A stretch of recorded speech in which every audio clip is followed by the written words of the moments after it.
السلام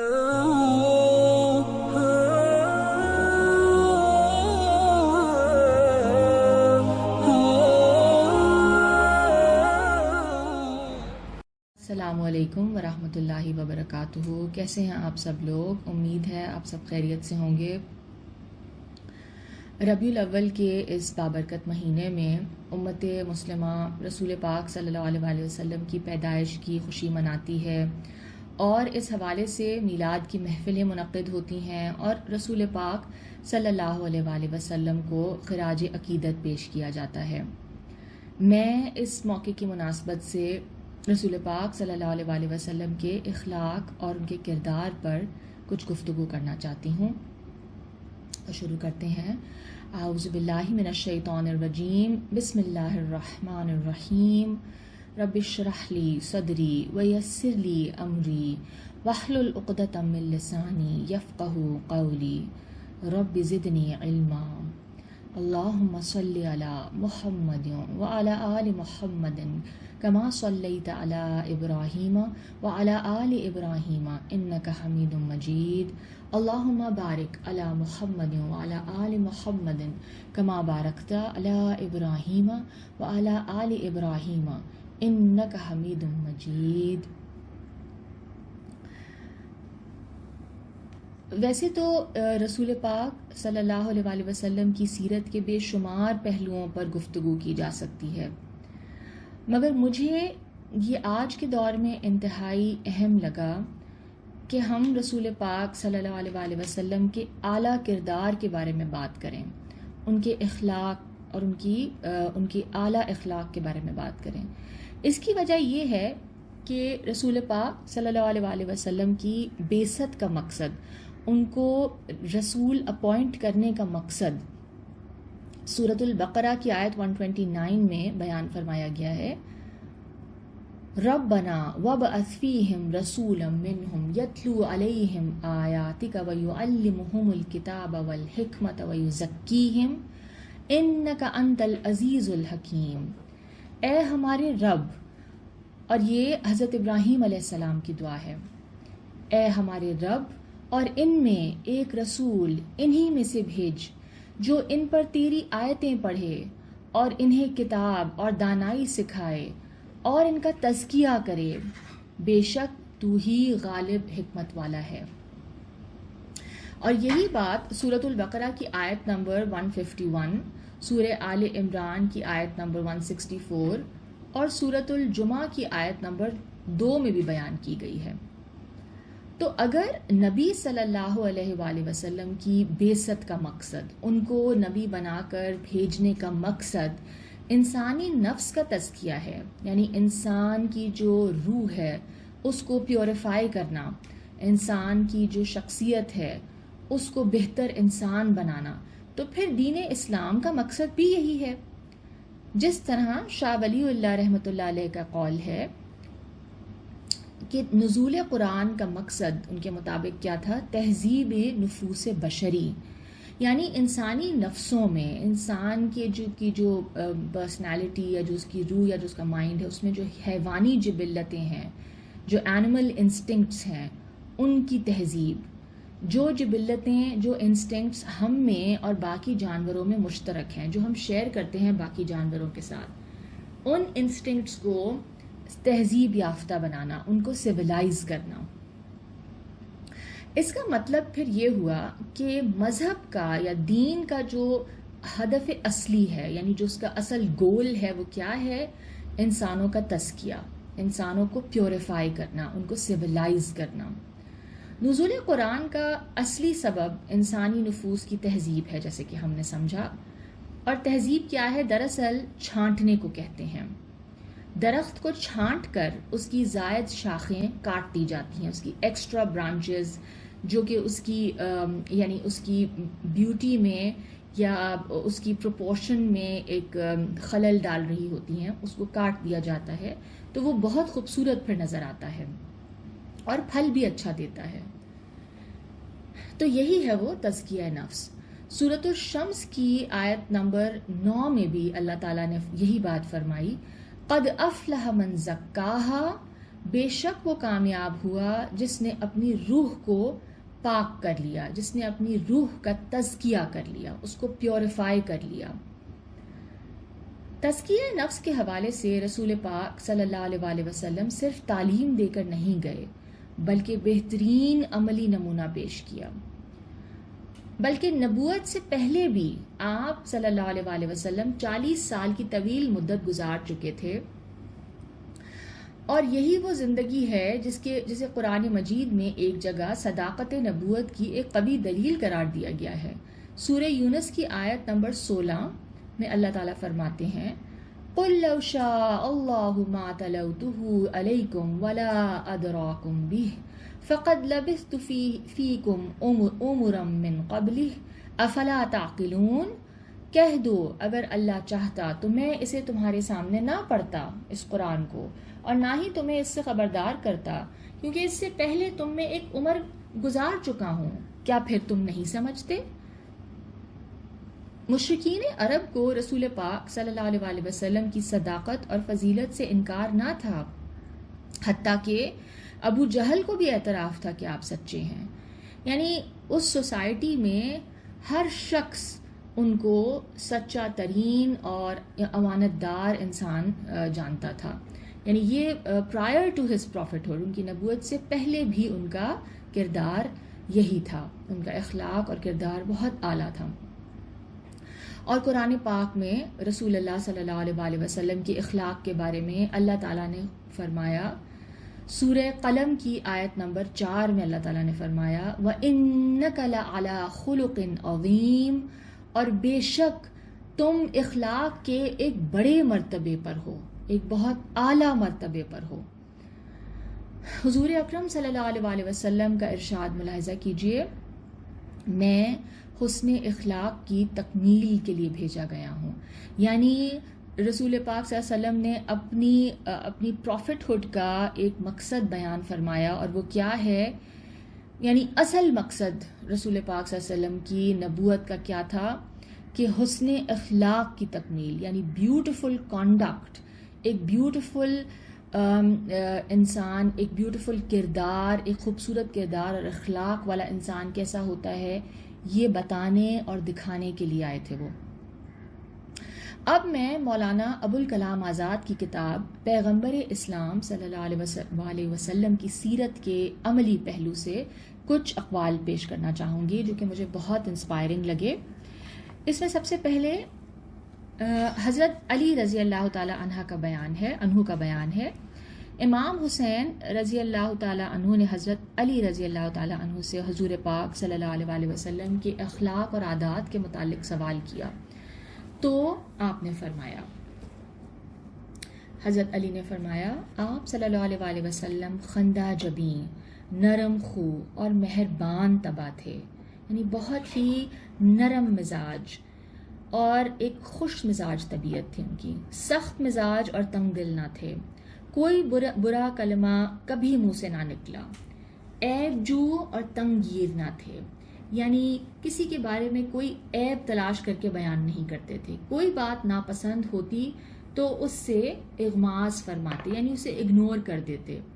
اپنے نفس سے آپ صلی اللہ علیہ وآلہ وسلم نے 3 چیزیں بالکل دور کر دی تھیں: بحث و مباحثہ، ضرورت سے زیادہ بات کرنا، جو بات مطلب کی نہ ہو اس میں پڑھنا۔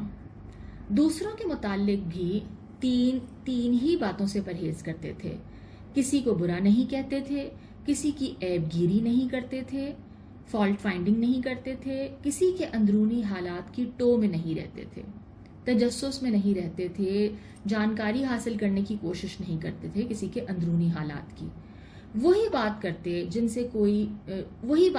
جن سے کوئی مفید نتیجہ نکل سکتا۔ آپ صلی اللہ علیہ وآلہ وسلم کلام کرتے تو صحابہ اس طرح سر جھکا کر اور خاموش ہو کر سنتے گویا ان کے سروں پر پرندے بیٹھے ہیں۔ جب آپ صلی اللہ علیہ وآلہ وسلم خاموش ہو جاتے تو پھر صحابہ رضی اللہ تعالی عنہم آپس میں بات چیت کرتے، کوئی دوسرا بات کرتا تو جب تک ختم نہ کر لیتا آپ صلی اللہ علیہ وآلہ وسلم چپ سنا کرتے۔ لوگ جن باتوں پر ہنستے آپ صلی اللہ علیہ وسلم محض مسکرا دیتے. باہر کا کوئی آدمی یعنی اجنبی بے باکی سے گفتگو کرتا تو آپ صلی اللہ علیہ وسلم تحمل فرماتے. دوسروں کے منہ سے اپنی تعریف سننا پسند نہیں کرتے تھے. تاہم اگر کوئی آپ صلی اللہ علیہ وسلم کے احسان اور انعام کا شکریہ ادا کرتا تو قبول فرما لیتے. جب تک بولنے والا چپ نہیں ہو جاتا تھا آپ صلی اللہ علیہ وسلم اس کی بات نہیں کاٹتے تھے. نہایت فیاض یعنی ایکسٹریملی جنرس، نہایت راست گو، سچے، نہایت نرم طبع اور نہایت خوش صحبت تھے. اگر کوئی آپ صلی اللہ علیہ وسلم کو پہلی دفعہ دیکھ لیتا تو مرعوب ہو جاتا، امپریس ہو جاتا، لیکن جیسے جیسے آشنا ہوتا جاتا، جیسے جیسے فیملیئر ہوتا جاتا، محبت کرنے لگتا اور کہا کرتا کہ میں نے آپ صلی اللہ علیہ وسلم جیسا کوئی بھی اس سے پہلے یا بعد میں نہیں دیکھا. یہ محض عہد نبوت کے 23 سال ہی نہیں بلکہ چند سال پیشتر کے عینی مشاہدات کا بھی جامع مرقع ہے. اور اسی طرح حضرت عائشہ رضی اللہ تعالی عنہا کا بیان. حضرت عائشہ رضی اللہ تعالی عنہا جیسا کہ آپ سب جانتے ہیں انہوں نے ہجرت سے قبل رسول پاک صلی اللہ علیہ وسلم کی زندگی کے بعض اہم واقعات بھی دیکھے تھے اور مدنی زندگی میں تو وہ حضور صلی اللہ علیہ وسلم کی رفیقہ حیات بن گئی تھیں. تو ان سے منسوب کچھ ارشادات ہیں، ان کے کچھ اقوال ہیں جو کہ میں یہاں پیش کروں گی. جب بھی رسول اللہ صلی اللہ علیہ وآلہ وسلم کو 2 باتوں میں اختیار دیا جاتا تو آپ صلی اللہ علیہ وآلہ وسلم ان میں سے وہ لے لیتے جو آسان اور سہل ہوتی، بشرطے کہ اس میں گناہ کا کوئی پہلو نہ ہوتا. اگر گناہ ہوتا تو آپ صلی اللہ علیہ وسلم سب سے بڑھ کر اس سے دوری اختیار کرتے.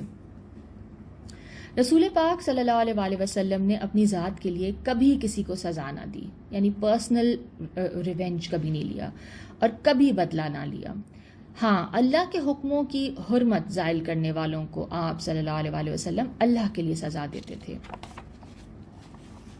عادت شریف یہ تھی کہ برائی کے بدلے میں برائی سے کبھی کام نہ لیا، ہمیشہ درگزر کرتے اور معاف فرما دیتے.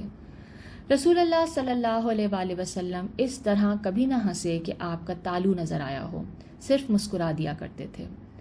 ہر لمحہ، ہر لہجہ دل پر خوف اور خشیت الہی کا غلبہ رہتا تھا.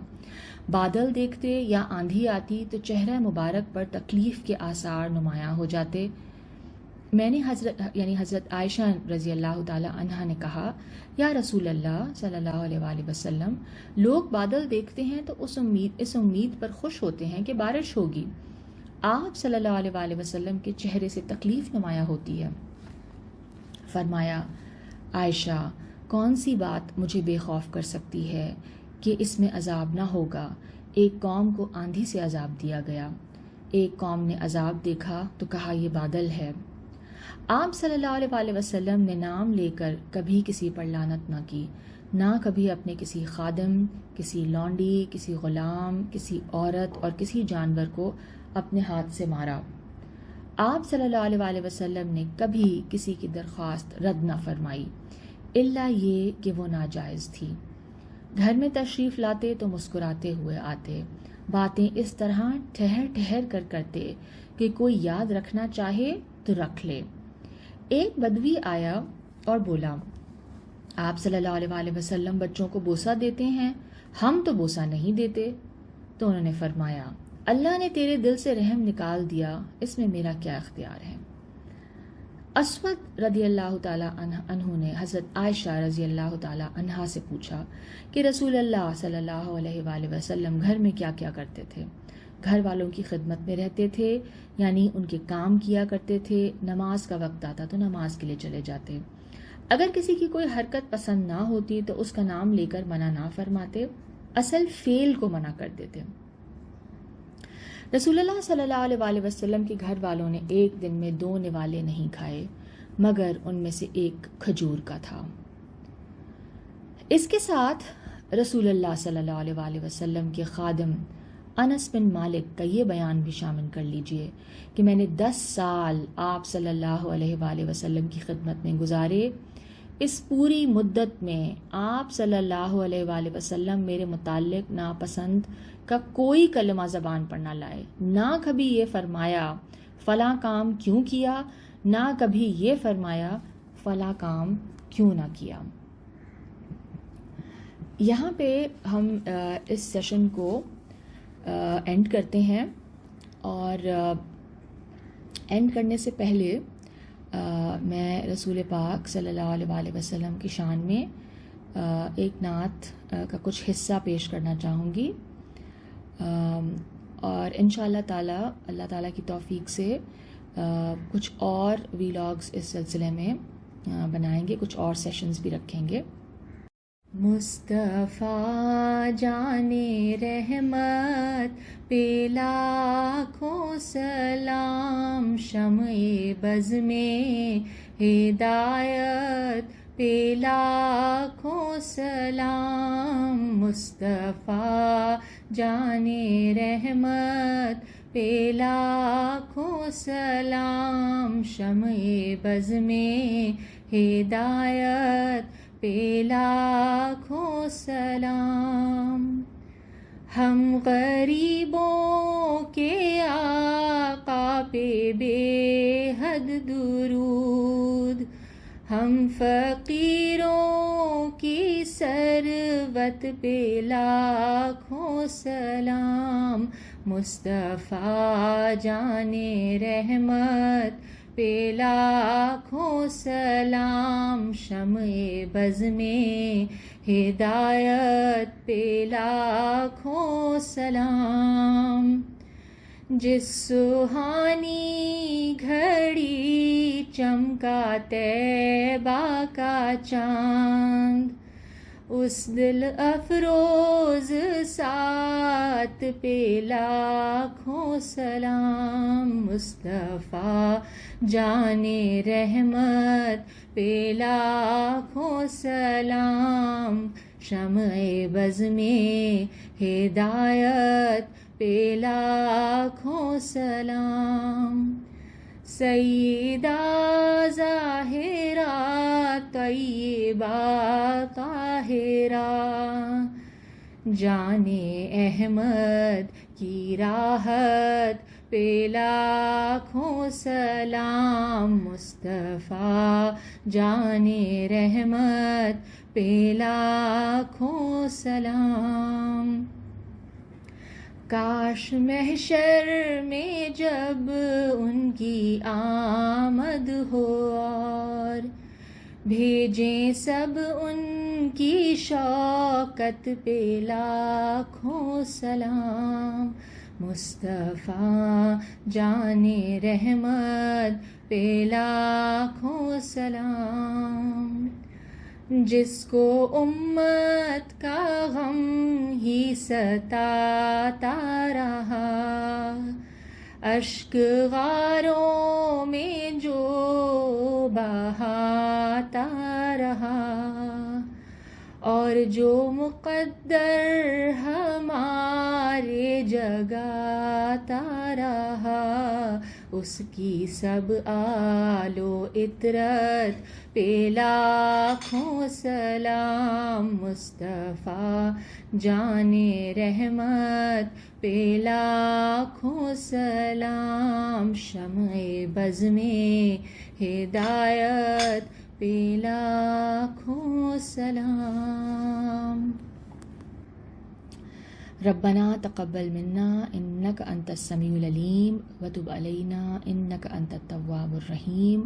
سبحانک اللہم وبحمدک نشہد ان لا الہ الا انت نستغفرک ونتوب الیک. اللہم صلی علی محمد وعلی آل محمد. السلام علیکم ورحمۃ اللہ وبرکاتہ.